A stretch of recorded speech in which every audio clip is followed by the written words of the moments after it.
राम जय राम जय जय राम श्री राम जय राम जय जय राम श्री राम जय राम जय जय राम श्री राम जय राम जय जय राम श्री राम जय राम जय जय राम श्री राम जय राम जय जय राम श्री राम जय राम जय जय राम शंकर जगत बंद जगदीशा सुर नर मुनि सब नामहि सीसा शंकर जगत बंद जगदीशा सुर नर मुनि सब नामहि सीसा।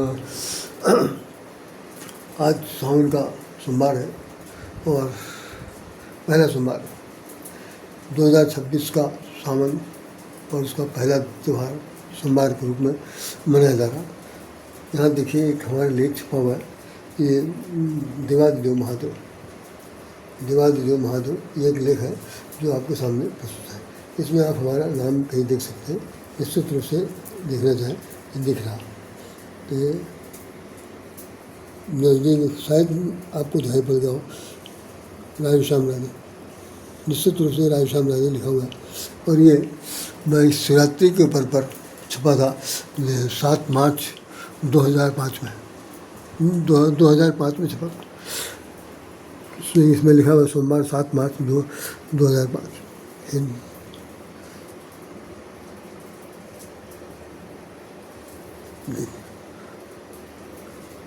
डेट पड़ी है 2005 में।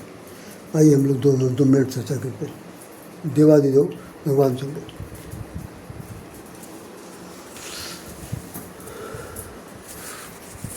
बोलिए जय श्री राम, जय भगवान शंकर, आप लोगों की जय जयकार। यद्यपि भगवान शंकर देवों में महादेव हैं, देवादिदेव महादेव लिखा हुआ है और हमारी तरफ से जो दिखाया जा रहा वो संभवतः आप लोग देख नहीं पाएंगे इस तरह से, क्योंकि बहुत नीचा हो गया और बोलने में फिर दूरी पड़ जाएगी। सबसे बड़ी बात यह है कि कहना सुनना अजीब सा लग रहा। चलिए जो भी है, जितना भी लिख जाए।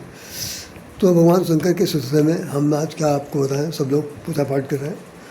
इनका भोलापन और भोलेपन का दुरुपयोग जग विदित है।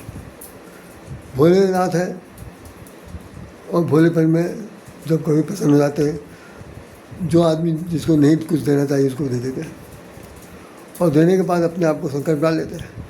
उस संकट के निदान के लिए भी भगवान विष्णु को आना पड़ता है।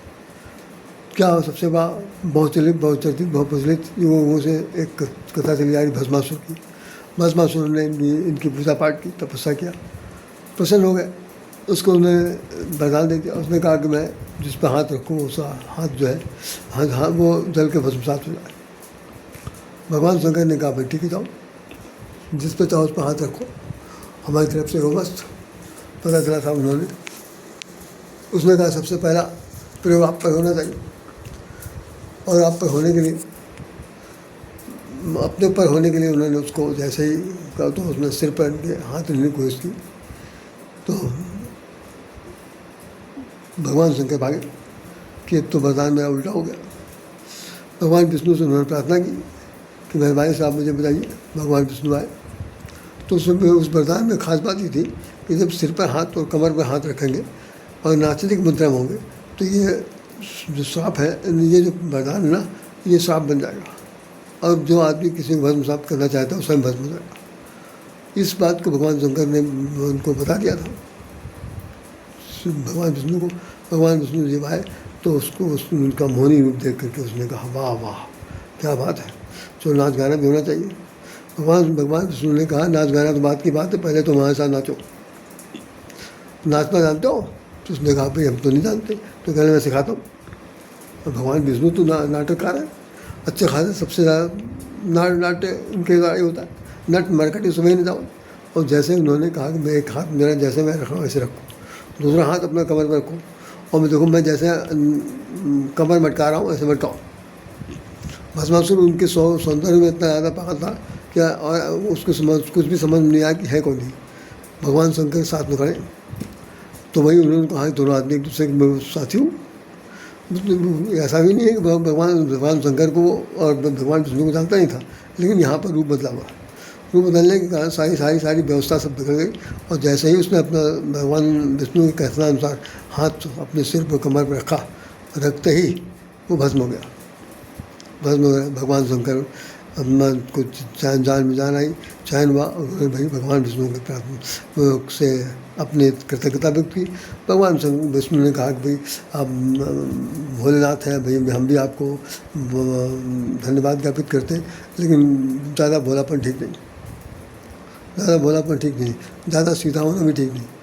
अब आप जरा देखिए कि मैं थोड़ा सा विनोद के रूप में कह दे रहा हूँ, आज की तारीख में शुरू हो चुकी है, वो शुरुआत हो रही है इसलिए मैं, कि भोले बाबा हैं, तो भोले बाबा हैं, अब शादी हो रही है भोले बाबा की, बारात जा रही भोले बाबा की, जो होदंग मच रहे हैं भोले बाबा के नाम पर। तो भोले बाबा सोच रहे हैं कि शादी मेरी हो रही, मैं जवान आदमी हूँ, और जवान होने के साथ साथ बाबा में ग्रैंडफादर। अब यहाँ विनोद की बात कर रहा हूँ। तो जब भोले एक जवान से जवान आदमी को बुद्धू समझ करके आप उसको बाबा कहें, और बाबा कहने के बाद वो उसको स्वीकार करके कहें झेलता चला जाए, तो ये अच्छी बात तो नहीं। मेरे ख्याल से कोई किसी भी जवान आदमी को बाबा कह दीजिए। एक बात तो यह है कि भाई हो सकता है समझ नहीं पाए फर्स्ट ऑफ ऑल, लेकिन जब बाबा का मर्थ समझ जाएगा कि भाई तो डिटेल रूप में कहा जा रहा है कि मैं इनका ग्रैंडफादर मैं मतलब जवान होकर के ग्रैंडफादर लग रहा हूँ, तो निश्चित रूप से हो सकता है वो आपको चिढ़ करके कुछ बुरा भला कह दे। मारपीट तो नहीं हो सकती, लेकिन बुरा भला कह सकता। तो अनहोनी बात होनी घटना होती है जब कभी किसी के नाम का उपनाम इस तरह से लिया जाता। और हमारे यहाँ जितने भी यहाँ पर भगवान शंकर के नाम पर कार्यक्रम होते हैं, भोलेनाथ, भोले बाबा, मैं कई बार सुनकर बहुत ज़्यादा अंदर से कुहल महसूस करता हूँ कि ये सुनकर के अनसुनी क्यों कर रहे हैं। एक बार इनको दिखा देना चाहिए मैं भोले बाबा नहीं हूँ, मैं भगवान शंकर हूँ। ये मेरा जंग शरीर देखिए, तरंग देखिए, उमंग देखिए, मेरा नाच देखिए, तब बात। तो खैर आज तो मैंने इसमें कुछ भी आपको नहीं बताया, सिर्फ इतने कहना चाहा कि भगवान भोलेनाथ निश्चित रूप से बहुत ही भोले हैं, लेकिन इनका भोलापन जो है बहुत खतरनाक है, बहुत खतरनाक। अच्छों को सूट करता है, अच्छों को सूट नहीं करता। तो भैया आप लोग भी राम भजन करिए और दिखते रहिए। कभी कभी उद्गार अच्छे आएंगे तो ठीक है, नहीं आएंगे तो ठीक है, लेकिन भोलेनाथ जो है वो हर मुद्रा में प्रसन्न रहना चाहते हैं। हाँ, इनको एक चीज़ पसंद नहीं है, उससे भी है कि कोई पुनीत वाली बात न करें, गैर सिद्धांतिक बात न करें, मर्यादा के अंतर्गत रहे। मर्यादा से ऊपर उठकर मर्यादा के विपरीत अगर कोई जाएगा तो हम उसको मतलब उसको बद कर देंगे। उसमें बहुत से उदाहरण में दिए हुए जिसमें कि इन्होंने विरोध किया। सबसे ज़्यादा तो भक्त पूर्व जन्म में जो थे आपके काकभुसुंडी, पहले तो कौवा बने थे, कौवा से पहले तो एक आम इंसान की तरह थे, और उन्होंने गुरु का अपमान किया। इस पर मैं चर्चा करूँगा डिटेल में किसी दिन और, सावन के महीने में। तो उनको श्राप दे दिया कि भाई तुम जाओ 1000 साल तक अजगर बन कर रहो, अजगर ही वो पापी, और किसी पेड़ की खुदाई में रहोगे। तो जिस गुरु को अपमान महसूस हुआ था, गुरु को अपमान नहीं महसूस हुआ, भगवान शंकर को। उसमें लिखा है कि वो आकाशवाणी थी, और आकाशवाणी में भगवान शंकर ने कहा कि इसने गुरु का अपमान किया है, अपने गुरु का, मैं इसको श्राप देता हूँ, नहीं तो हमारा जो सूत्र सिद्धांत है ना वो सब गलत हो जाएगा। भ्रष्ट हो सुत मार्ग मोरा, जो न दंड ये दे कठोरा। अगर हम इसको कठोर दंड नहीं देते तो अपमान हुआ मेरे सिद्धांत का, तो उन्होंने उसको श्राप दिया।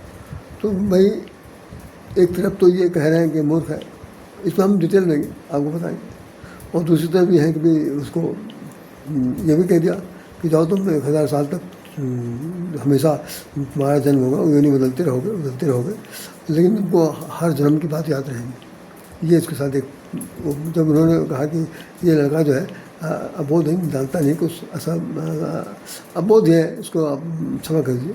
तो भगवान शंकर ने कहा कि मेरा जो श्राप जो है वो ख़त्म तो होगा नहीं, मिथ्या नहीं जाएगा, लेकिन मैं इतना कहूँगा कि हर योनि में जहाँ जब जन्म होगा, इसको अपने भगवान अपना हाथ याद रहेंगे और अपने जन्म की बात याद रहेंगे।